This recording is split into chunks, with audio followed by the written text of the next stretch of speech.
Bueno, pues ya vamos a continuar con nuestro estudio, que nos quedamos a la mitad, bueno, sí, yo creo que a la mitad del mediodía. Qué bueno poder seguir estudiando el tema. Ya van varios que hacemos así, ¿no? Que quedamos a la mitad y mejor terminar el tema para así poder terminar la idea completa. La verdad es que es lo mejor. Y podemos darle consecutividad, ¿no? Para los que no estaban, Zulita, tú acabas de llegar ahorita, estamos hablando en el capítulo 4 del libro de Levítico, en Vayikra, de este sacrificio o este corbán que se denominaba de Hatat, que era por la culpa de las cosas que se hacían sin el conocimiento de ellas, ¿me entiendes? O sea, que se habían hecho de manera fortuita, sin que tú lo quisieras, y que habían sido involuntarias, por decirlo así. Estos pecados involuntarios. Y llegábamos a la conclusión hace rato de que todos los pecados deberían de ser así, involuntarios para el creyente. ¿A qué me refiero con involuntarios? A que todo pecado que no es involuntario significa que entonces fue planeado. Significa que entonces hubo una premeditación para hacerlo. Entonces, esta premeditación, decíamos hace rato, que se convertía ¿en qué? En iniquidad. ¿Y la iniquidad qué es? Tabilor. La iniquidad es el pecado, bueno, la iniquidad se convierte cuando hay conocimiento del pecado y el Señor nos da un margen de entre puesta de sol y puesta de sol, o sea, un día para poder arrepentirnos. O sea, el Señor es misericordioso, Él sabe lo que estamos haciendo. Entonces, si nosotros, rápidamente, no entendemos que debemos de confesar ese pecado. Yo, por ejemplo, de repente, un ejemplo, agarré las llaves, las saqué, me di cuenta de que estoy haciendo mal, no confieso el pecado, no me arrepiento, pasa un día, eso se llama ya iniquidad. Sí, sin embargo, igual llega alguien y te pregunta y tú dices, no, ¿quién sabe dónde está? Nada. No sé nada. Pecado no confesado en un día, en el día en que lo hiciste, se convierte en iniquidad. Ahora, ¿por qué decimos que el pecado que es programado ya es inicuo?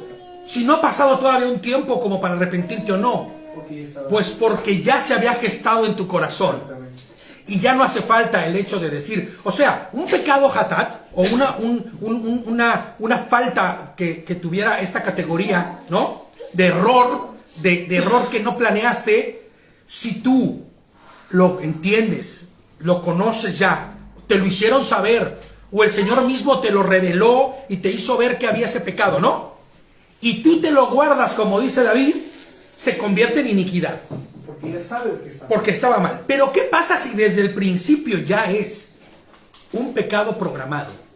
Es inicuo desde un inicio, ¿no? Ya es inicuo porque ya hay el conocimiento de causa, ya hay deseo. O sea, te levantaste pensando, voy a llegar y lo voy a hacer. En el mundo se denomina, en el ámbito legal, cuando tú haces algo como un fraude o algo, porque mucha gente, por ejemplo, y eso le sucedió a un pastor en Estados Unidos muy famoso, que también enseñaba Torah, bueno, que él asegura que así fue, y es que él no se dio cuenta en realidad que estaba a través de las operaciones financieras que hacía, y como se dieron las cosas, defraudó a cientos de personas por miles de dólares. Es más, en su momento él dijo, yo no me di cuenta, me arrepiento, acepto mi falta y que venga la culpa que tenga que cubrir, ¿me entiendes? Exacto, ¿no? Jim, que estuvo preso mucho tiempo, ¿no? Por esa falta. Pero él se dio cuenta y bueno, se arrepintió. Pero no se ha dado cuenta. Pero ¿qué pasa, no? En el mundo, cuando tú haces algo con la intención de llevar a la gente a la quiebra o de estafarlos, eso se llama dolo y mala fe. Conocimiento de causa. ¿Ok? En conocimiento de causa hay dolo. ¿Por qué? Porque es una acción dolorosa, ¿me entiendes? Ya con la intención de generar un daño. Eso es lo mismo de lo que estamos hablando cuando no fue fortuito. Cuando yo lo planeo, cuando en mi corazón hay algo que se está gestando y yo me doy cuenta que se está gestando y no lo cuarto, no lo quebranto, no lo freno, entonces se convierte en iniquidad. Ni siquiera hay que esperar a que se ponga el día o los rayos del sol caigan para entender que hay iniquidad, ¿no? De hecho, decíamos también hace rato que la realidad es que la forma en que el Señor está proveyendo de recursos para que tú seas libre, inclusive de las faltas que ni siquiera sabías que podías cometer, tiene que ver con el hecho de que no son planeadas. Porque en el momento en el que ya hay una planeación para realizar una actividad que se convierte o que es de pecado, entonces significa, y decíamos hace rato, que menospreciamos, ¿no?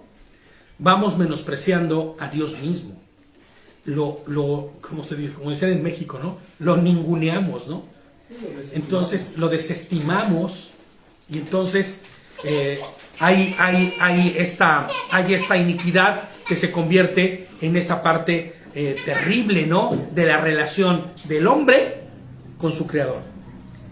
Que en realidad Dios provee los recursos, pero es el corazón del hombre el que está chueco, ¿no? Entonces, hablábamos y empezamos con el sacrificio que se refería a las faltas de los que conforman la comunidad del pueblo de Dios.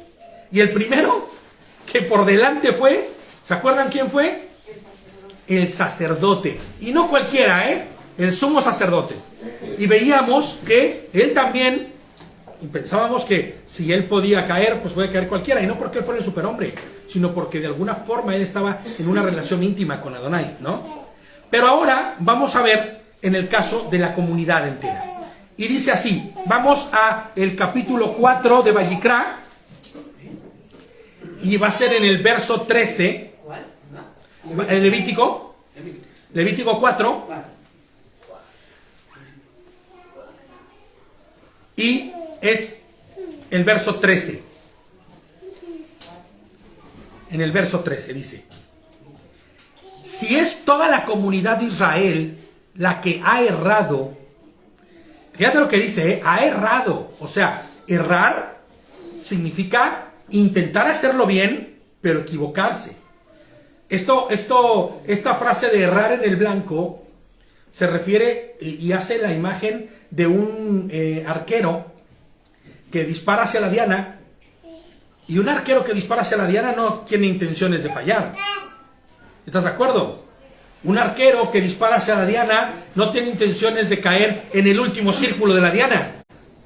¿Cuál es la intención de ese arquero?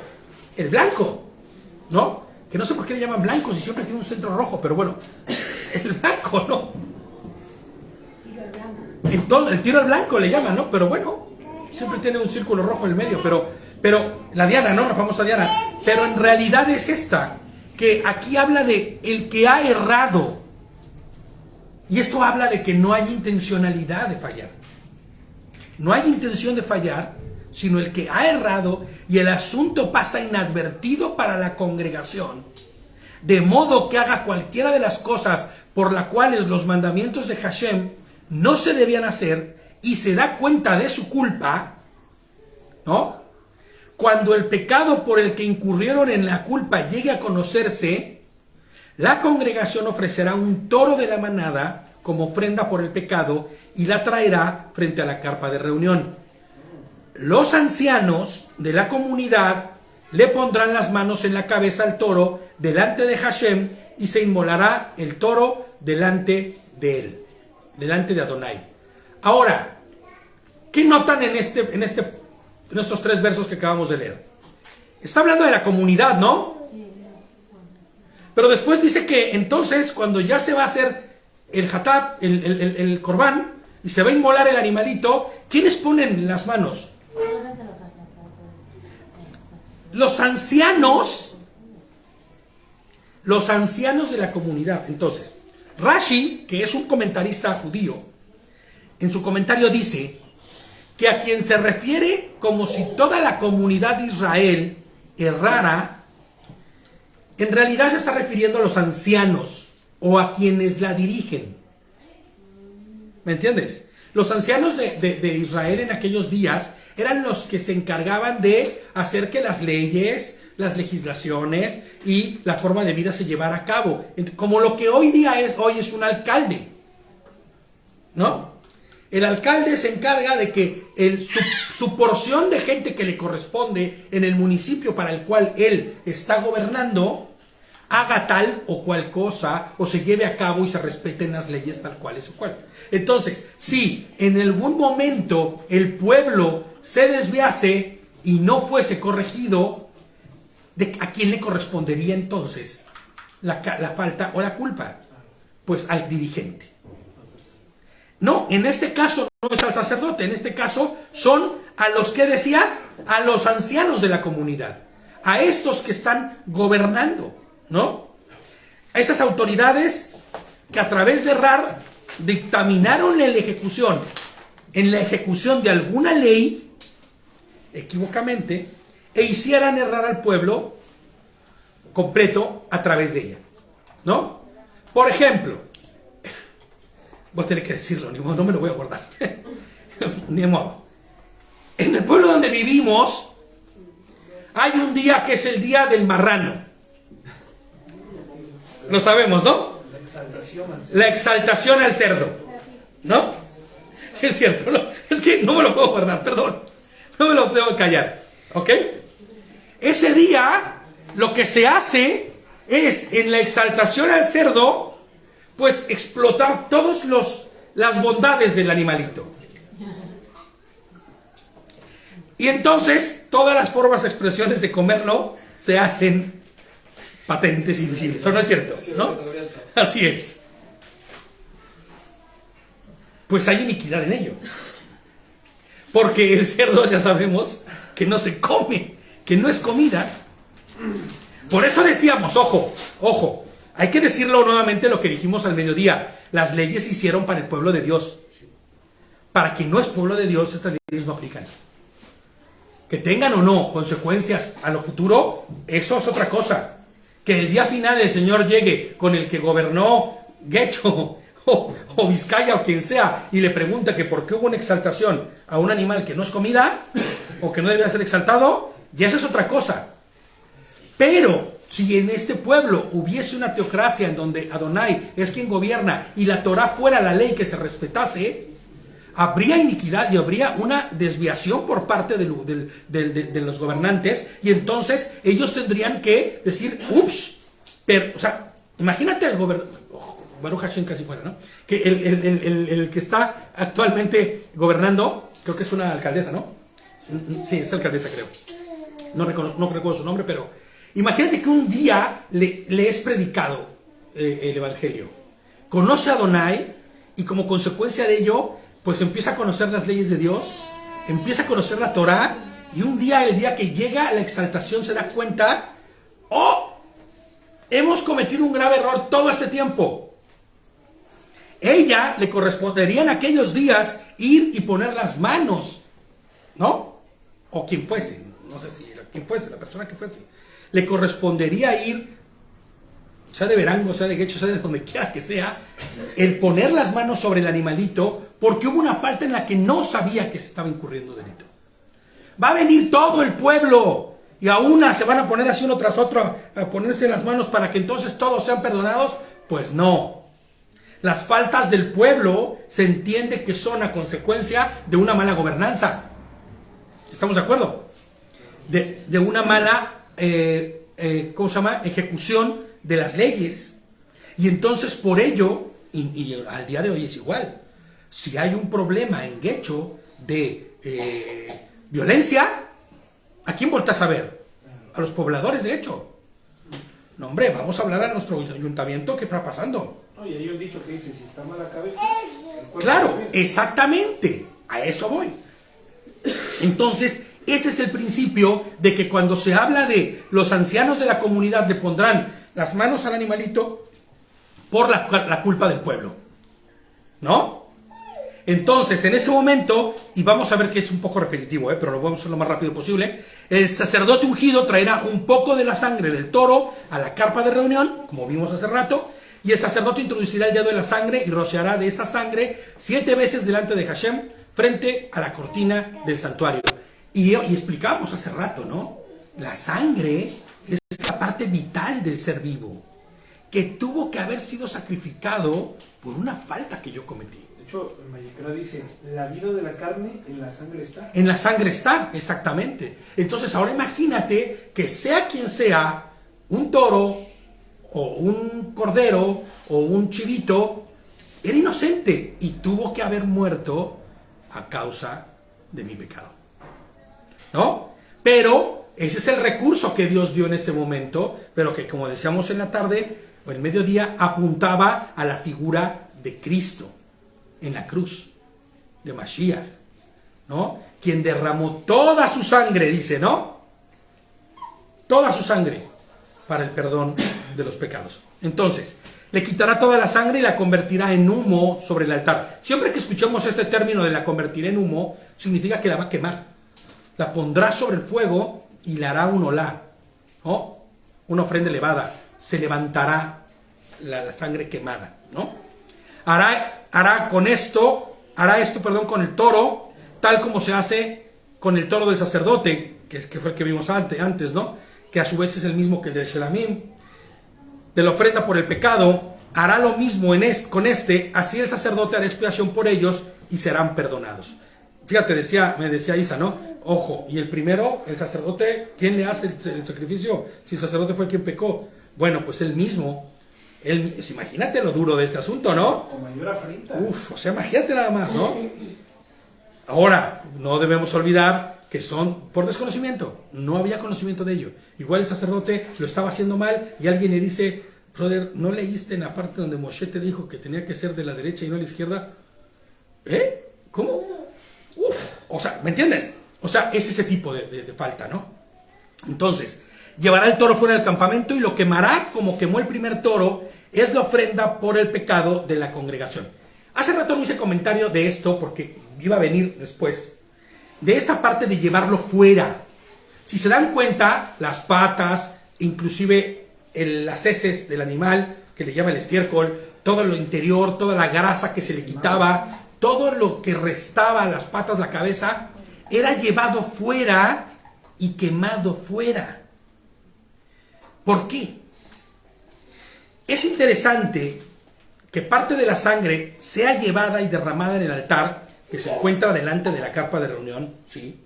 Ahí donde de alguna forma se haría públicamente. Es que si han visto alguna vez una imagen de lo que era el tabernáculo. Aquí dice que tendría que ser llevado a un lugar limpio, o sea, fuera del campamento, pero a un lugar limpio. Limpio. Bueno, es que había un lugar que estaba prediseñado para eso, que era el Monte de las Cenizas, donde no había nada malo porque ahí todo se quemaba. Lo único que había eran cenizas. Y no hay cosa más limpia que las cenizas. Si tú quieres purificar algo, agarras un poco de cenizas, las pones y eso purifica, literalmente, ¿no? Rabbeinu Behayer es un comentarista, ¿no?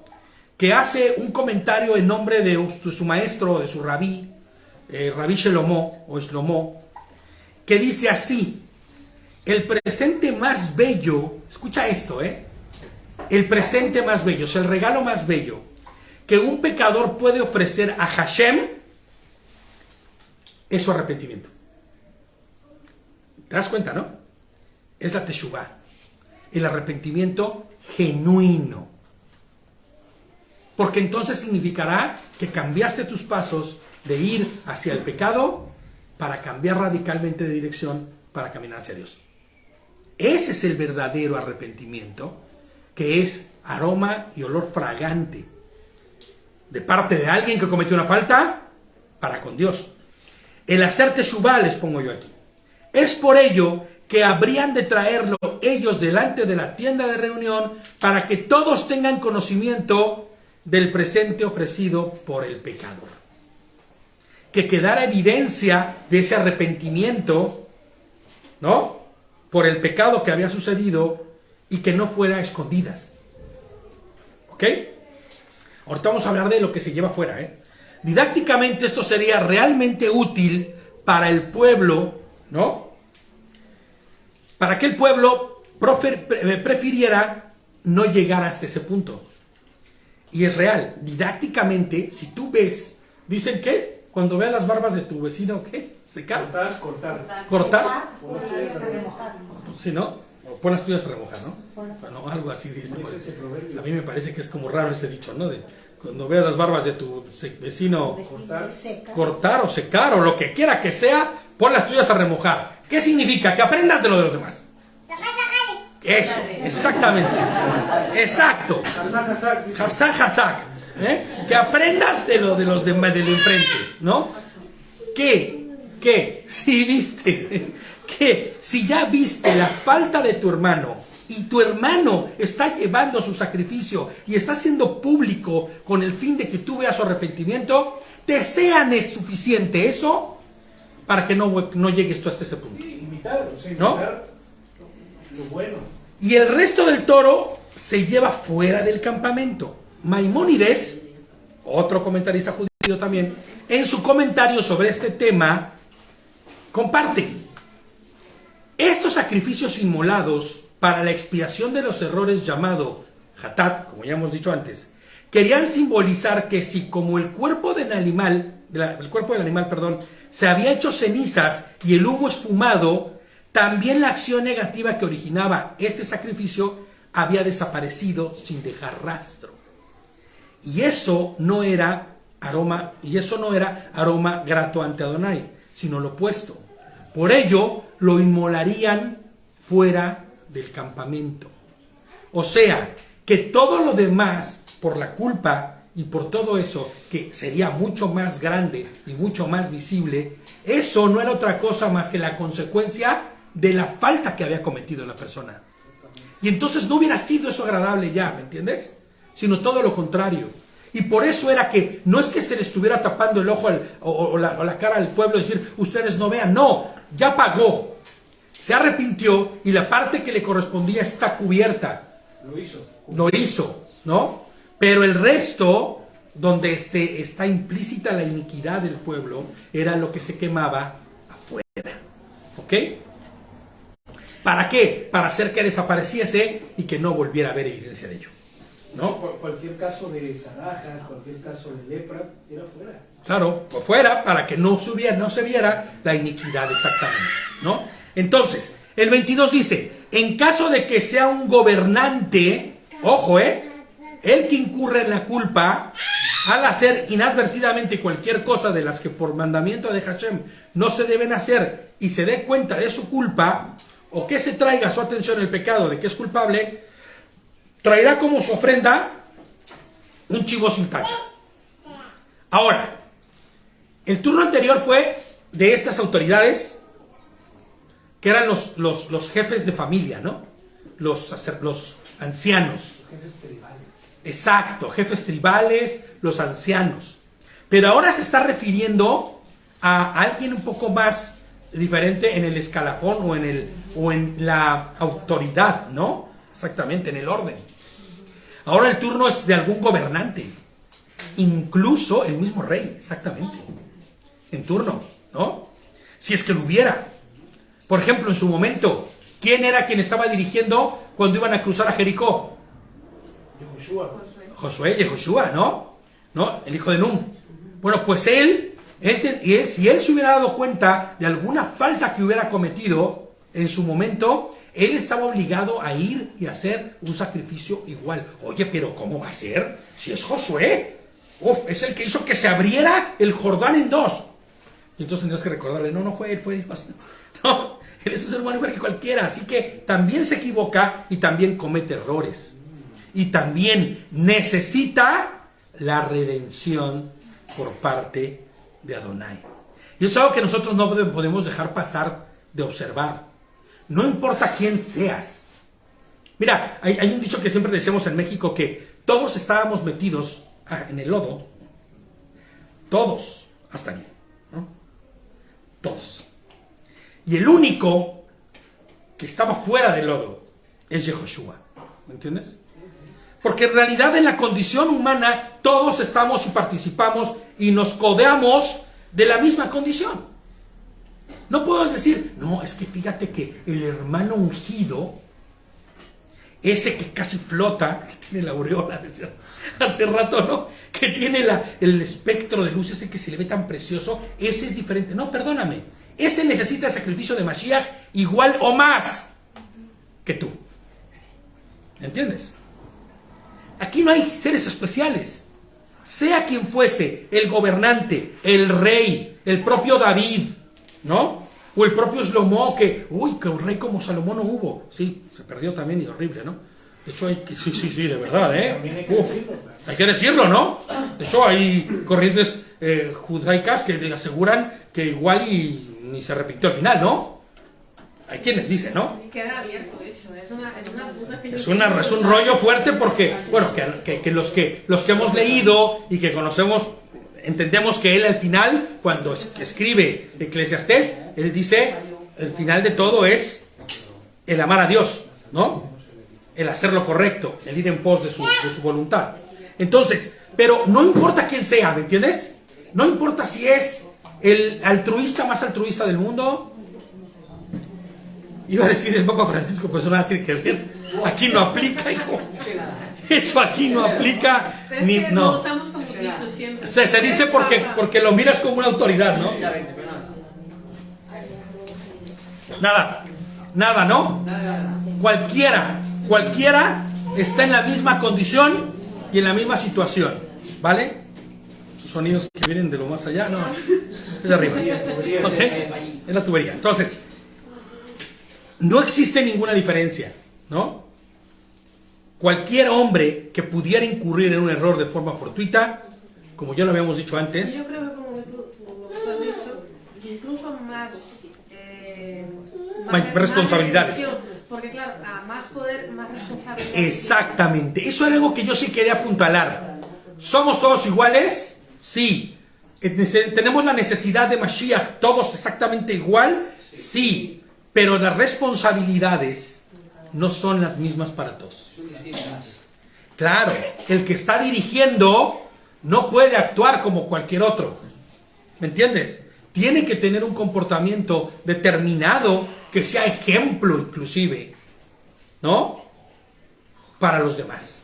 Porque la sangre de esa gente recaerá. Claro, recaerá. Imagínate, ¿no? Oh, no sabes qué miedo me da a mí eso. Ay. Cada que lo digo yo pienso y digo, gracias, ¿no? Pero es cierto. Porque cuando estás dirigiendo, por cuando estás enseñando, porque se te han dado responsabilidades, pues tienes que tener una vida que glorifique y honre a Dios igual que cualquiera, pero con responsabilidades que tal vez los demás no tengan. Y eso es lo que estamos viendo. Y por eso se hace la distinción entre unos y otros, ¿no? Pero te das cuenta que al final, después de que dice quién es la persona y quién es su cargo y todo esto, el resultado para hacer y alcanzar la redención es el mismo. Pondrá sobre la cabeza del chivo las manos y se inmolará en un lugar donde se inmola la ofrenda quemada delante de Hashem. Lo mismo que en el otro. Es una ofrenda por el pecado. Claro, porque así como Mashiach murió en la cruz para el que no tiene responsabilidad, el indigente que está allá afuera y que no ha conocido nunca un trabajo ni nada más que el hecho de mantenerse en vida, ¿no? Su trabajo máximo ha sido el encontrar qué comer y qué vestir y dónde dormir. Como el que está enfrente de una nación entera, ¿no? Viendo por los problemas de la seguridad nacional y cosas por el estilo. No sabemos, no. Bueno, velando por algo, vela por algo, pero vela, ¿no? Por algo. Pues él mismo será lo mismo y necesitará de Mashiach de la misma forma, ¿vale? El sacerdote, dice el 25, tomará con su dedo, como lo vimos antes, ¿no? Meterá el dedo en la sangre y esparcirá para el pecado en los cuernos del altar de las ofrendas quemadas, y el resto de la sangre será derramada sobre el altar de la ofrenda quemada. Toda la grasa convertida en humo por el altar, como la sangre de sacrificio de bienestar o de paz, así el sacerdote hará expiación por él y por su pecado y será perdonado. No el sacerdote, sino de quien estamos hablando. El sacerdote hará expiación por él. Si alguna persona del pueblo incurre inadvertidamente en culpa al hacer cualquiera de las cosas que por mandamiento de Hashem no se debe hacer y se dé cuenta de su culpa, y ya viste que fuimos de lo ¿cómo se llama? De lo particular a lo general. Ya no estamos hablando ahorita de alguien en particular, ya hablamos hablar en general. Si cualquier persona del pueblo, los de a pie, como se le llama, ¿no? El que anda a pie, o sea, el que no tiene ningún tipo de autoridad, el que no tiene ningún tipo de responsabilidad, el que es parte del pueblo, ¿no? El proletariado. Sí, el proletariado es normal y corriente. De la prole, dice por ahí, ¿no? O sea, el proletariado, ¿no? Qué feo son estos. Bueno, el habitante común del pueblo, ¿no? Como tú y como yo, bro. Literal, ¿no? Dice, si alguna persona que incurre, en la culpa, cualquiera de las cosas por mandamiento que Hashem no se debe hacer y se dé cuenta, o se lo hagan ver, o se traiga su atención hacia el pecado que es culpable, traerá de igual forma una cabrita o una oveja sin tacha como su ofrenda por el pecado del que es culpable.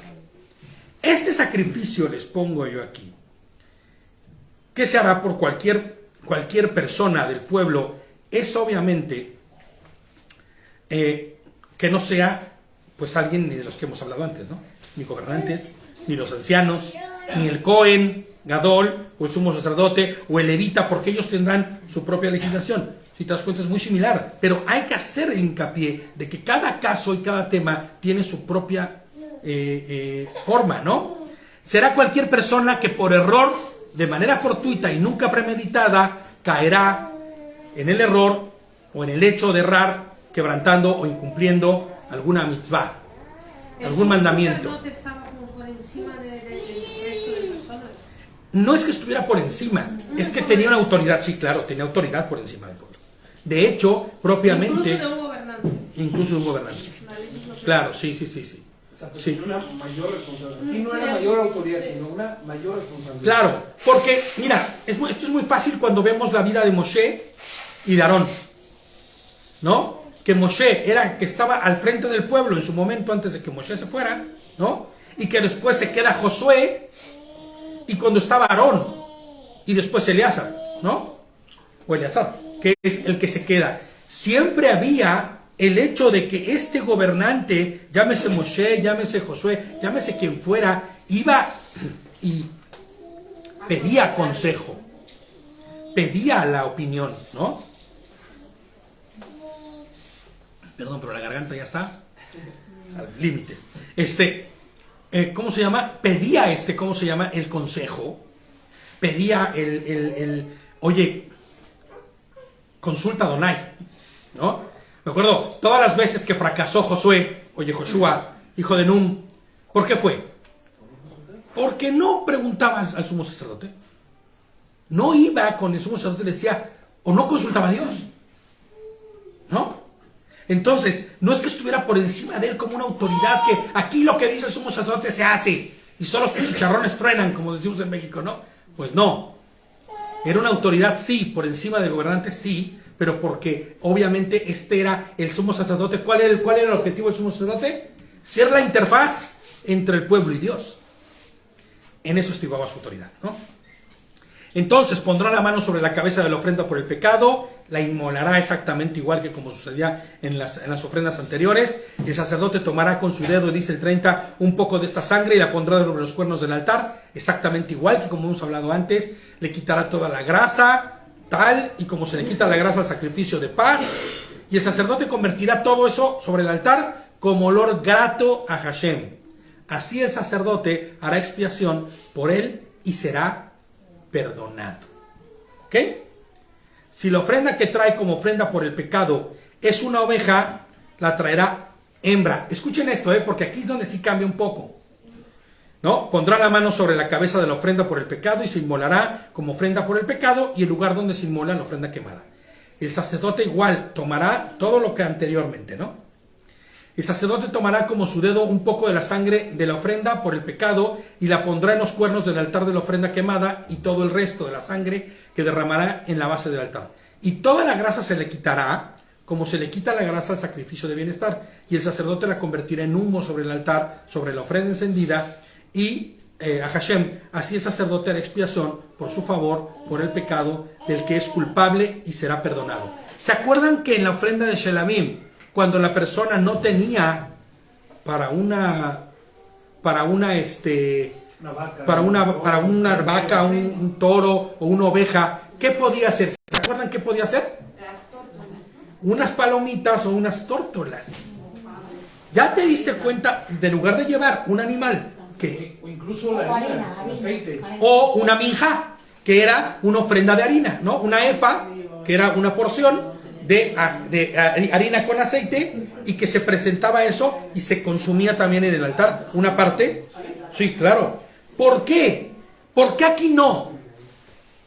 ¿Cuál es la diferencia entre el shelamim y el hatat? ¿Cuál es la diferencia entre una ofrenda de paz, de agradecimiento, de shalom, y esta? Oh, la ofrenda Shalom. Sí, bueno, de los que vamos, ¿no? De los que vamos viendo. No sé si sea que igual la de Shelamim era como voluntaria y la otra, pues a fuerzas, tenías la obligación de hacerla, ¿no? En la de shelamim, Una trumá. en la de shelamim, o la trumá, ¿no? La elevada, ¿no? En la de shelamim, o el olam, que era por el pecado completo, ¿no? Que se quemaba todo y subía, ¿no? ¿Qué sucedía? Que en la de paz, en la de shelamim, tú llevabas, porque en tu corazón había el llevar una ofrenda de paz. Pero aquí no estamos hablando de una ofrenda de paz. Aquí estamos hablando de la paga por un pecado. Haya sido como haya sido. Involuntario o no, pero había pecado y había falta. Y la paga del pecado es muerte. Y no bajo tus términos. Que esto es algo muy importante de entender. Y es algo que mi hermano Héctor siempre dice, y de verdad yo se lo tomé, ¿no? Tu relación con Dios no es bajo tus términos. Porque vas a terminar muy mal. Es bajo los términos de Adonai. En mi casa entra quien yo quiera. En mi casa tengo dos. Claro, ¿no? Claro. Pero ojo, con respecto a Dios, no son tus términos, sino el término o los términos de Dios. ¿Ok? Les pongo aquí, ya para comentar y para ir terminando. Cabe destacar que cuando dice que en cualquiera de las anteriores figuras incurrían inadvertidamente en culpa al hacer cualquiera de las cosas que por mandamiento de Hashem no se debían hacer, y se daban cuenta de su culpa, o sea, se les hacía saber de su pecado, la expresión no se debe hacer, la expresión no se debe hacer, se refiere a lo que se ha nombrado como mandamientos. Cuando pasaba que en cualquiera de los casos que por mandamiento se incurría y se le hacía ver lo que no se debe hacer, ese no se debe hacer, se está refiriendo al quebrantamiento de la Torah como tal. ¿Ok? De los mandamientos negativos o prohibitivos. Escuchen esto, porque la Torah, ya hemos dicho antes, que los mandamientos son ¿qué? Negativos, bueno, de alguna forma le llaman negativos, en los que hay que dejar de hacer cosas, ¿no? Y positivos, que son los que te obligan a hacer cosas.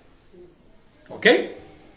El negativo es dejar de hacer, ¿no? No robarás, no matarás, pero también hay unos que donde dice, y comerás panes con levadura por 7 días. ¿Ok?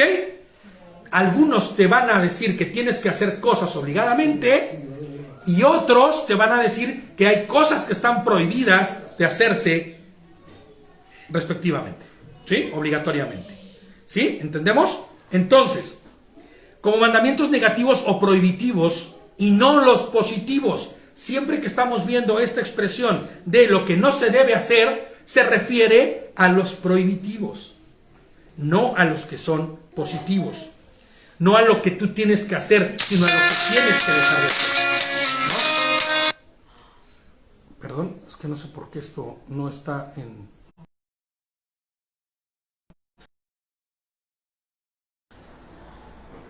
Vale, no sé, perdón, pero no estaba en no molestar. Vale, creo que ya está ahí, ya está. Sí, ya está. A ver, si alguien puede revisar, porque entró una llamada y... Ya, ¿no? Yo creo que sí. Entonces, vale, perdón, no me sacó un poquito de onda de lo que estábamos hablando, porque sonó el móvil, siempre está en silencio y está en no molestar, pero el día de hoy no se puso así. Entonces, bueno, Entonces, se refiere específicamente ¿a qué? Se refiere a estos que son negativos, ¿ok? Prohibitivos, no a los positivos, no a lo que tenías que hacer y no hiciste. Se refiere al hecho de que tener que hacer cosas y no dejar de hacer cosas, ¿me entiendes? Como en los que se menciona en este capítulo, ¿ok? Por ejemplo, se refiere más bien al hecho de las prohibiciones, como prender fuego en Shabbat, por ejemplo, por algo que no sea alimentos o calentarte en un día de frío de menos 3 grados, ¿no? O cocinar o calentarse. Fuera de eso, hay una prohibición de prender fuego en Shabbat.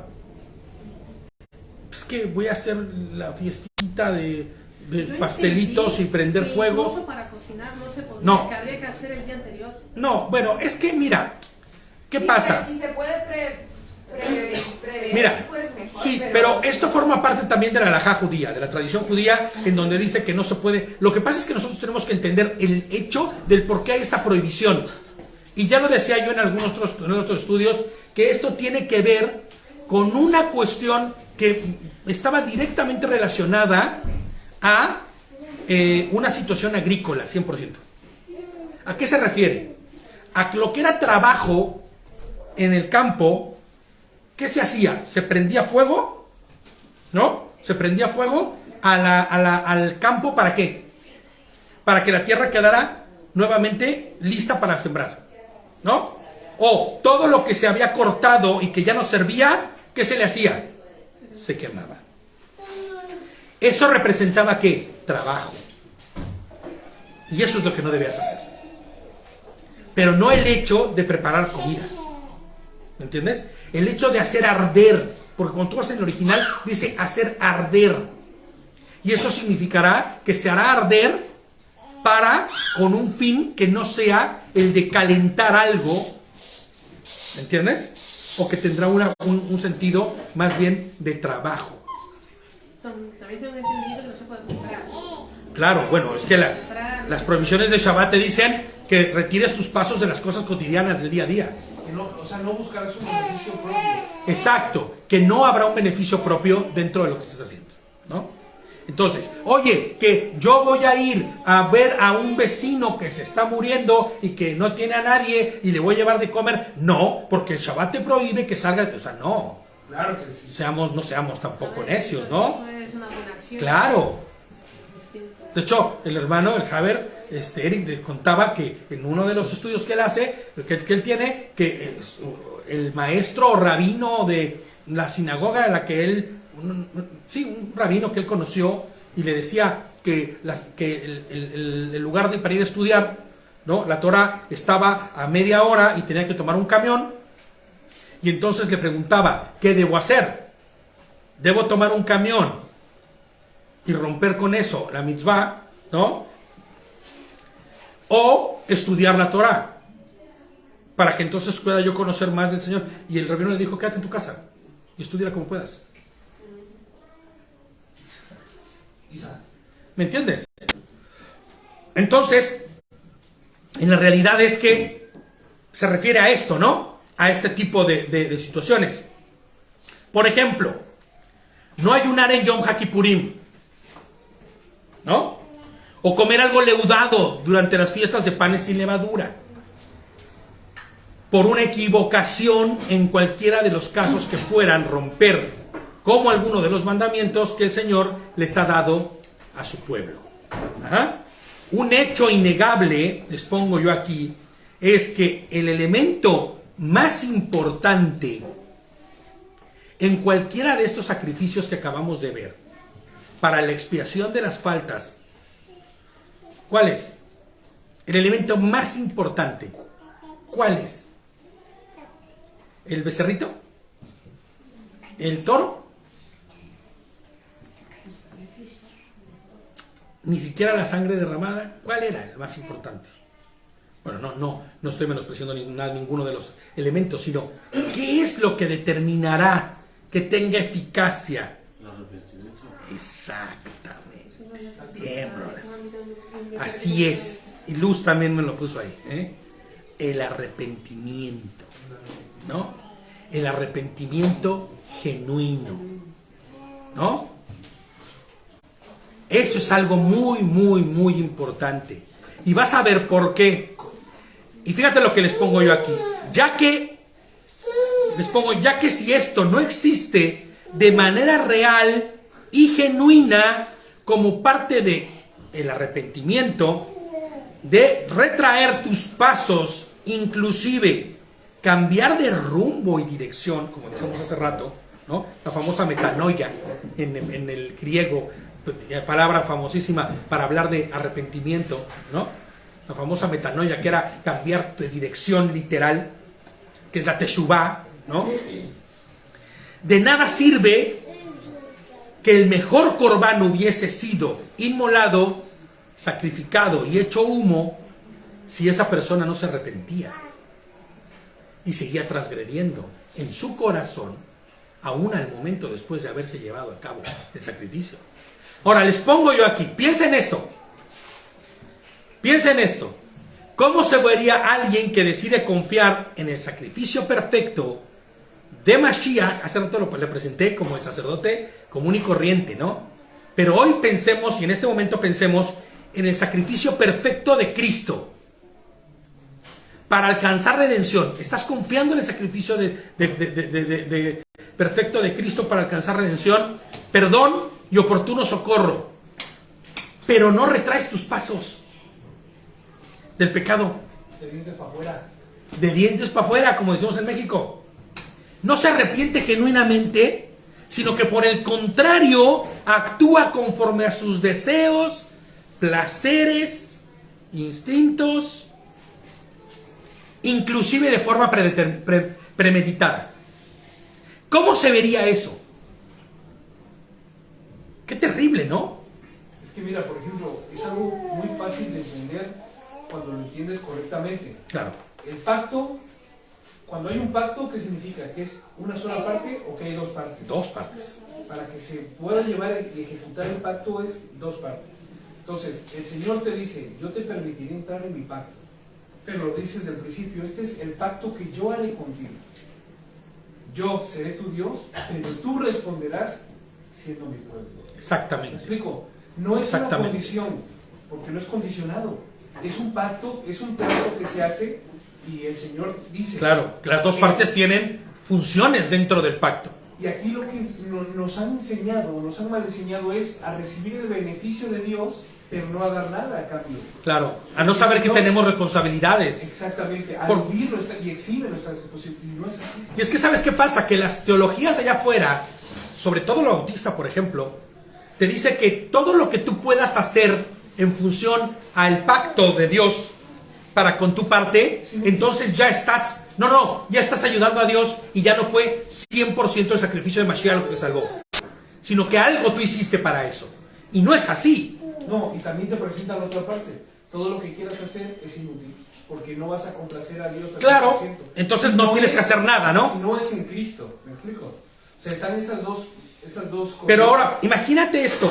Tal persona inevitablemente caería automáticamente en iniquidad. Lo que yo escucho, y es una cosa que se está predicando muchísimo a día de hoy, es que el Antiguo Testamento ya no tiene eficacia ni validez, ¿no? Y estamos bajo la gracia. Claro. Y bajo la gracia, pues estamos salvados por la gracia y no hace falta hacer nada porque Cristo murió en la cruz y ya está todo. No, y mira, espérame, es verdad, Él murió en la cruz y Él hizo todo. Pero nosotros lo que hacemos es que de manera arrogante desdeñamos el único camino a la redención cuando no entendemos que nuestra posición en medio de ser salvados es comportarte como tal, ¿me entiendes? Como quien fue salvado en agradecimiento y arrepentimiento genuino. Lo que yo entiendo es, vale, Jesús lo hizo todo, o sea, como tú dices, es el único y el sacrificio perfecto, y nosotros aún así tenemos nuestras obligaciones. Tenemos que hacer cumplir las leyes. Claro, tus obligaciones van en función a la respuesta de haber sido salvo. No tus obligaciones son para ser salvo. No, ¿Me entiendes? sí, sí. Claro, es que eso es algo muy importante porque afuera a veces no se entiende esto. No, yo no voy a hacer y cumplir cada uno de los mandamientos que Adonai me está enseñando a cumplir y me está ordenando a mandar para ser salvado. No, porque mi salvación viene única y exclusivamente No es algo de que Yehoshua. dependa de mí. O sea, Exactamente. Claro, es como, por ejemplo, los ángeles, ¿no? A los ángeles Dios los creó y ellos viven eternamente agradeciendo al Señor. Porque Claro, y sirviendo, exactamente. Viviendo la función. Exacto. Y es, mira qué buen ejemplo, ¿eh? El ángel no dice, voy a ministrar lo que tengo que hacer porque si no pierdo la posición delante de Dios. No, lo que me corresponde a mí, al haber sido creado por el Eterno, es servir. Darle las gracias a todos. Exactamente. De forma que... Y ese agradecimiento se interpretará en la forma en la que de lo que a mí me corresponde hacer. Entonces, de igual forma nosotros, cuando somos salvados por Adonai, que siempre le he dicho, qué ridículo se vería que alguien que ha sido salvado por el Señor decida hacer cosas en contra de su voluntad. Claro, ¿cuál es la forma de ir en pos de la voluntad de Adonai? Pues no hay otra más que ir en pos de sus mandamientos que nos enseñan a vivir de manera adecuada. ¿No? Por eso siempre hago el ejemplo de y traigo aquí en mi celular, en mi reloj, la brujulita así a la mano, ¿no? Porque digo, mira, esta brújula que está aquí, así como me indica a mí dónde está el norte, así la Torah me indica hacia dónde debo andar. Las personas que somos muy arrogantes o egoístas, como quieras llamarlo, vamos a decir así. No es que si yo he hecho esto o ha pasado esto en mi vida, es por mí, porque yo... Sí, claro.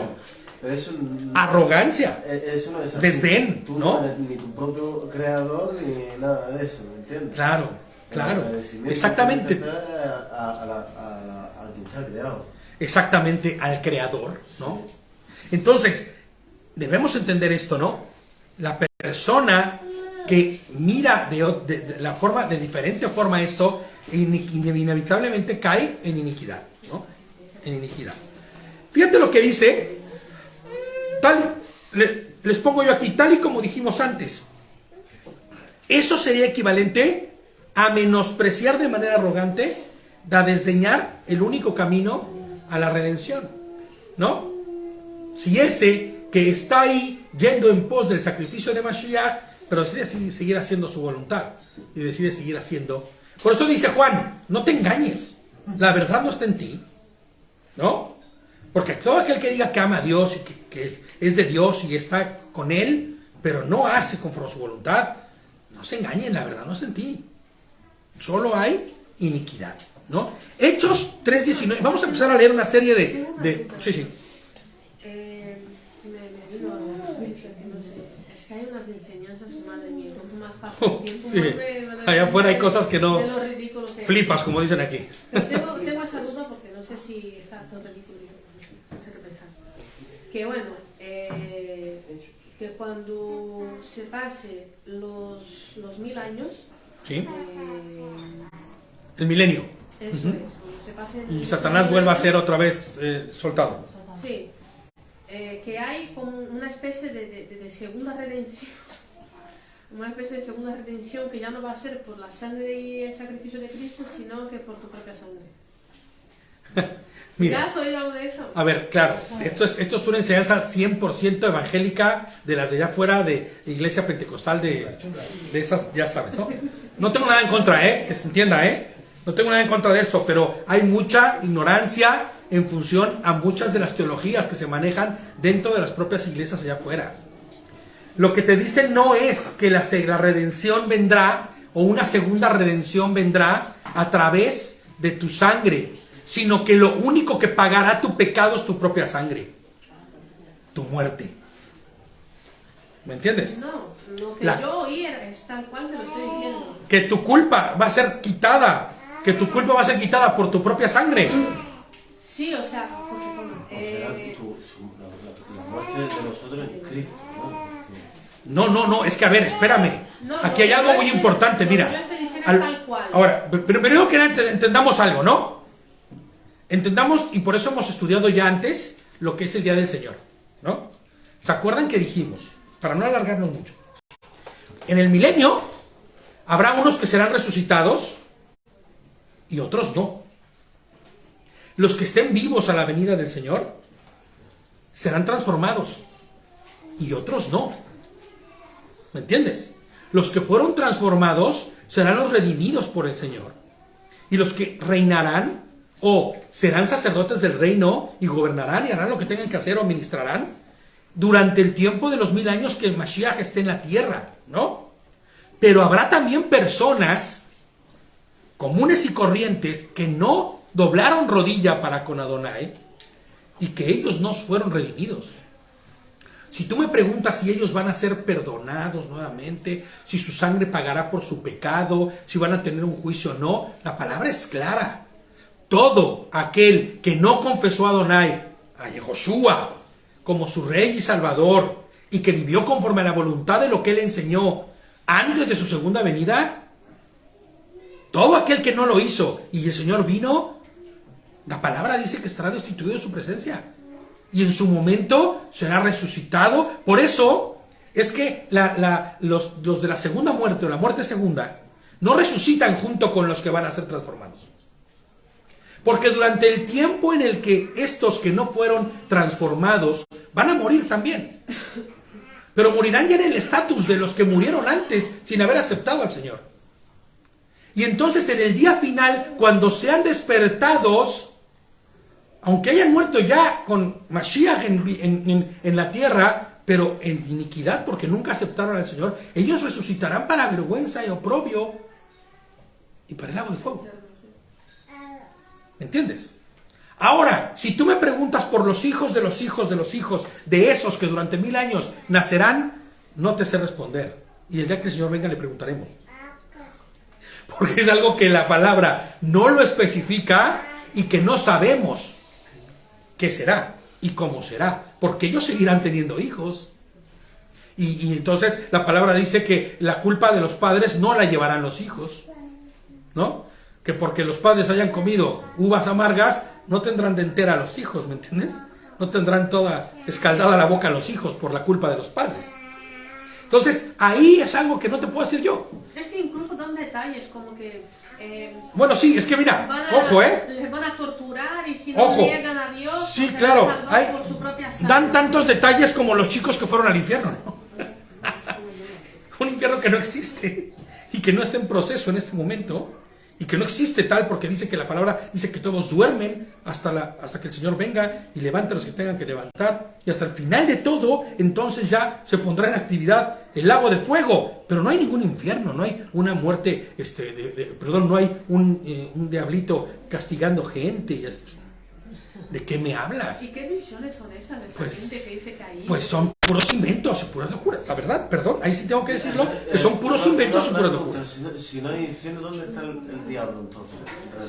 No, a ver, Satanás actualmente no vive en el infierno, Muñeco, está más libre y con más autoridad en este mundo que cualquiera.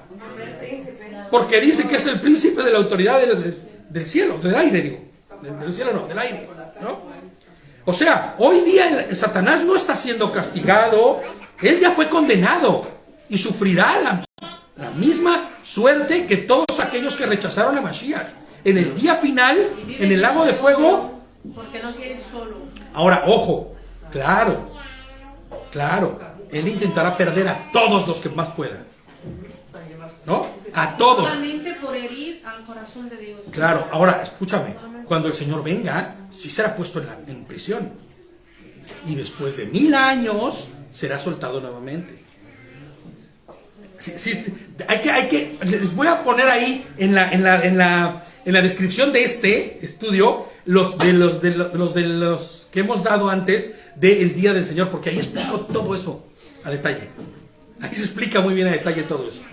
Son 2 o 3 de los estudios que tenemos de los del Día del Señor, que se habla precisamente de ese punto y de ese tema para que comprendamos que hoy Satanás no está siendo torturado por nadie, sino por el contrario, tiene autoridad en este mundo. que se les será quitada cuando el Señor venga. ¿Y entonces dónde sacaron lo del infierno? Todas eso, el Gena, ¿no? Que le llamaban. El diablo, lo que se llama. Todas son teologías que surgieron, muchas de ellas que provienen del helenismo, ¿no? Y de culturas anteriores que fueron mezclándose y poniéndose hasta el punto en el que el día de hoy, Los ángeles de él, ¿dónde están? trabajando igual que él. O sea, en la tierra, con él. Así es. Así es. Eso explica muchas cosas. Eso explica muchas cosas que ya en algún momento, creo que hemos explicado algunas veces, pero fíjate que será muy bueno también hacer un estudio con respecto a eso, ¿eh? El infierno aquí en la tierra. La realidad es Pero que es que dicen la tercera parte de los ángeles del cielo que fueron expulsados y que hoy día están ejecutando las obras de Satanás en la tierra, están ahí, trabajando. Es que yo conocí el comunión, el cura, me hizo el comunión, me explicó que los que eran malos en el cielo bajaban abajo del infierno. Pues existe el infierno, porque Jesús pues, les mandó castigados bajo tierra. Ajá. Bajo tierra significa que es el infierno. Bueno, pero no, Eso me explicó el cura, sí, pero es que es una mala, las dos, es una muy mala interpretación de lo que dice la Escritura en realidad. Les prometo que vamos a hacer un estudio con respecto a eso específicamente, con respecto a esos de los ángeles caídos y por qué dice que el Señor bajó o descendió, ¿no? Sí, Al mal, abajo. pero ¿yo a dónde? Los que no... si nos ponemos a mirar ahorita no vamos a acabar. Les prometo que sí vamos a estudiar esa parte, porque fíjate que ese sería un buen complemento para el del Día del Señor, ¿no? Para entender qué es lo que sucede y la manera, porque nadie te explica esto. Allá afuera te dicen que los chicos que descendieron al infierno y los que perforaban y hacían un hoyo y escuchaban voces lamentándose. ¿De qué me hablas? En el centro de la tierra está el infierno, ¿de qué me hablas? Si todos duermen. La palabra dice que cuando mueres duermes en espera a que seas resucitado. Inclusive por eso decimos que Pablo dice que será como un abrir y cerrar de ojos, ¿no? O el famoso purgatorio, que es otra de las mentiras brutales. Les prometo que vamos a estudiar eso, El ¿vale? infierno de Dante. Eso es otra cosa. Eso ya es que que... dice que hay Sí, niveles. los círculos concéntricos. Bueno, eso ya es otro rollo. Pero bueno, vamos a terminar con esto para que no nos desviemos, ¿no? Sí, hay un lugar, como dice Lucecita, sí hay un lugar para Satanás y sus ángeles, que después les llamamos demonios, pero que son ángeles igual que él, pero ese lugar no está en acción en este momento. Ese lugar estará en acción y se pondrá en funcionamiento, ¿no? El lago de fuego, ¿Y vaya. el Seol qué es? Es lo mismo, es que son interpretaciones. El Seol es otra cosa más que el lago de fuego. Pero ojo, el Seol, cuando hablas de la palabra del Seol, no se refiere a otra cosa más que el sepulcro, la tumba. Cuando mueres. Cuando sale la lava, dice que es el infierno que para imagen. Sí, que cuando Fíjate, salga. fíjate. Sí, que es el. Sí, o sea, es que hay unas barbaridades. Les prometo que vamos a estudiar eso, ¿vale? Les prometo que voy a preparar algo para esclarecer todas esas dudillas. Pero bueno, vamos a terminar leyendo algunos versículos que hablan del tema, ¿no? Que habla del arrepentimiento. Porque tenemos que entender que parte esencial de que tú puedas ser acepto dentro de la parte de ir y tener redención es la del arrepentimiento. Porque si no será una burla, ¿me entiendes? Si tú no te arrepientes, si no hay arrepentimiento genuino, entonces no es otra cosa más que remordimiento. Y el Señor no salva gente con remordimientos, sino con arrepentimiento genuino, ¿no? Entonces, fíjate lo que dice Hechos 13, 19. Los leo yo. Hechos 13, 19. Los voy leyendo yo. Así que arrepiéntanse y conviértanse para que queden borrados sus pecados. ¿Sí te das cuenta cómo es el orden? Arrepiéntanse y conviértanse. No hay algo como alguien convertido al cristiano. Es que eso de convertirse pues, me suena como rarísimo, ¿no? Pero un convertido o un converso, ¿de qué, no? ¿O de qué, no? Alguien que se convierte o que se transforma o que transforma su forma de vida, porque eso se entiende, que se convierte al Señor, es transformar su forma de vida. El paso primero es arrepentirse. 3:19. Paso 1, arrepentirse. Paso 2, convertirse. No hay algo tal como convertirse sin haberse arrepentido. Por eso estos llamados al frente de las iglesias, en donde tú vas y lloras como una Magdalena y sientes sientes hasta por dónde entró el Espíritu Santo. No, te perforó y sentiste esta fuerza. Sin arrepentimiento alguna, ¿de qué me hablas? Si saliendo de ahí le llamas a quien no debes llamarle para quedarte de ver. ¿De qué me hablas? ¿Me entiendes? ¿O no eres quien para agarrar y decir, hablar, hacer una llamada y decir, oye, ese negocio que íbamos a hacer ya nos hizo, porque está en contra de la voluntad de Dios? No, de algo tenemos que comer, ¿no? ¿De qué hablamos si no hay arrepentimiento genuino? No hay conversión. Se acabó. Para que queden, ¿qué dice? Borrados sus pecados, para que vengan tiempos de refrigerio de la presencia de Hashem. ¿Qué crees? Que yo me arrepentí hace 10 años, hace 25 años, me convertí de mis malos pasos a la vida del Señor y yo no tengo tiempos de refrigerio. Creo que fue peor, mano, porque ahora, pues como ya no robo, y yo robaba, pues ando bien pobre. Ahora, como ya no hago, espérame, que los tiempos de refrigerio en la presencia de Adonai no son aquí, ¿sabes? Esos tiempos de refrigerio se refiere a que vas a tener eternidad y que sin importar si mueres o vives, tú tienes salvación. Entendámoslo así, porque eso es lo que se refiere, ¿no? No son estos tiempos de refrigerio de, es que el shalom que sentimos cuando vivimos en él es un refrigerio verdadero, ¿no? El hecho de saber que vivamos o muramos, tengamos riquezas o pobrezas, no perdemos salvación, sino que estaremos en su presencia, eso debe darte un refrigerio. Y eso es a lo que se está refiriendo. Primera de Juan 1, del 9 al 10, 9 y 10. Dice que si confesamos nuestros pecados, ¿cuál es el primer paso para el arrepentimiento? Pues la confesión, ¿no? ¿Cómo te das cuenta que un ladrón, cómo te das cuenta que un asesino se ha arrepentido? Pues porque va y se entrega. Primera de Juan 1, 9 y 10. Pues se arrepintió, ¿no? Si confesamos nuestros pecados, Él es fiel y justo para perdonar nuestros pecados y limpiarnos de toda maldad. Pero si decimos que no hemos pecado, ¿quién no ha pecado? Lo hacemos a Él mentiroso y su palabra no está en nosotros. Pero literal. Eso, ¿en qué aplica exactamente? Por ejemplo, si alguien te dice, tú has hecho eso mal, y tú dices, yo No, lo he hecho. no necesito Mashiach. Porque yo no he pecado. ¿Qué voy a pecar yo? Yo soy bueno. Yo peleo con la gente que es mala. Yo soy bueno. Yo no soy malo. Yo no necesito al Señor. ¿Perdón? A eso se refiere. Su palabra no está en ti, ¿no? Y no hay entendimiento. Santiago 4, 8 al 10.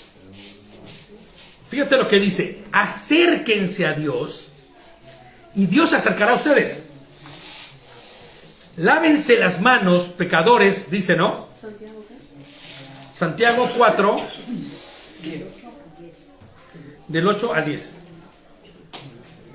Acérquense a Dios y Dios se acercará a ustedes. Lávense las manos, pecadores, dice.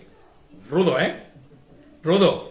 Purifiquen su corazón, porque su lealtad está dividida entre Dios y el mundo. Fíjate nada más que Santiago no se andaba con chiquitas, como dicen aquí, Santiago te daba y te daba con todo. Derramen lágrimas por lo que han hecho, y eso significa arrepiéntanse. que haya lamento y profundo dolor, que haya llanto en lugar de risa y tristeza en lugar de alegría.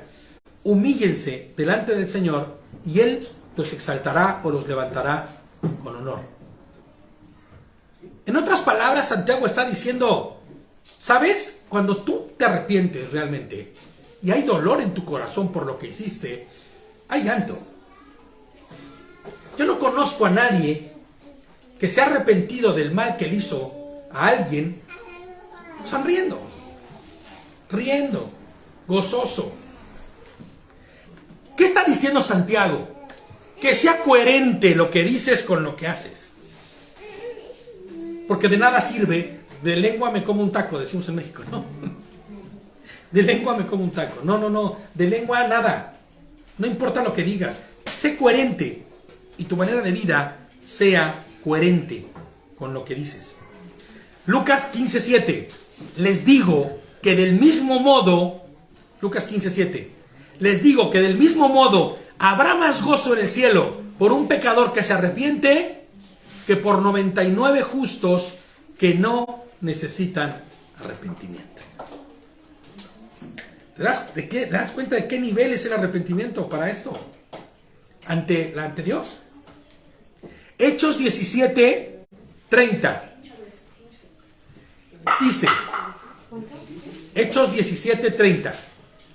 Por eso, aunque antes Hashem pasó por alto los tiempos de la ignorancia, en este tiempo manda a los hombres en todos los lugares a que se arrepientan. ¿Por qué? A diferencia del pasado. Porque hoy la obra de Mashiach ya se llevó a cabo, es eterna y es perfecta. Si tú sigues y decides seguir pecando después de haber conocido a Mashiach, no es como, bueno, ya, está bien, el próximo año llevo otro becerrito, o ya el próximo mes llevo un becerro nuevo, y ya, cubrimos la falta. No, la falta se cubrió. Y tú decides seguir pecando, entonces decidirás deshonrar a Dios, ¿no? Y por eso dice que en todos los lugares, que en todos los lugares haya arrepentimiento, ¿no? Primera de Pedro, ya casi acabamos. Primera de Pedro 1, del verso 3 al 9. Primera de Pedro 1, del 3 al 9. Y dice, bendito sea el Dios y Padre de nuestro Señor Yehoshua HaMashiach, que por su gran misericordia y mediante la resurrección de Yehoshua, o el Cristo, Jesucristo, nos ha hecho nacer de nuevo a una esperanza viva. Escucha lo que está diciendo. Para que recibamos una herencia incorruptible, incontaminada e imperecedera. Esta herencia les está reservada en los cielos. A ustedes que por medio de la fe o de la emuná son protegidos por el poder de Dios para que alcancen la salvación, lista ya para manifestarse cuando llegue el momento final. Esto les causa gran regocijo, dice, aunque cuando les sea necesario soportar por algún tiempo diversas pruebas y aflicciones, pero cuando la fe de ustedes sea puesta a prueba, como el oro, habrá de manifestarse en alabanza, gloria y honra el día de Jesucristo, cuando Jesucristo se revele. El oro es perecedero, o sea, desaparecerá. Dice, el oro es perecedero y sin embargo se prueba en el fuego. Y la fe de ustedes es mucho más preciosa que el oro. Ustedes aman a Jesucristo sin haberlo visto. Y creen en Él aunque ahora no lo ven. Y se alegran con gozo inefable y glorioso. Porque están alcanzando la meta de su emuná. ¿Cuál es la meta de nuestra emuná? La salvación, dice el final, ¿no? Entonces, el propósito de todos estos sacrificios era tener comunión con Dios. El sacrificio que hoy nos da comunión con Dios es el sacrificio de Mashiach, el sacrificio de Cristo. Y entonces nosotros, en la acción de llevar este sacrificio en el altar, ¿cómo se lleva a cabo? A través del arrepentimiento genuino. Sin arrepentimiento genuino no hay acción. ¿Me entiendes? Andemos pues fieles a Él en obediencia y en verdad. Amén. Pues Shabbat Shalom, terminamos hasta aquí. Acabamos ya con el capítulo. Ya terminó. Bueno, y vamos entonces a preparar algo con el tema este que está muy bueno, para que en el futuro podamos tener mayor claridad con respecto a estos temas. ¿Vale? Pues Shabbat Tov, bendiciones a todos. Les mandamos pues nuestro más caluroso y fraternal saludo a los que están lejos, a la distancia, de aquí de los del camino, para todos aquellos que están lejos y que pues muchos de ellos no tienen una iglesia donde congregarse, y que pues nosotros somos esa iglesia con la cual ellos se congregan. Siéntanse ustedes que están a la distancia como si estuvieran aquí, porque nosotros lo sentimos así. Shabbat Shalom.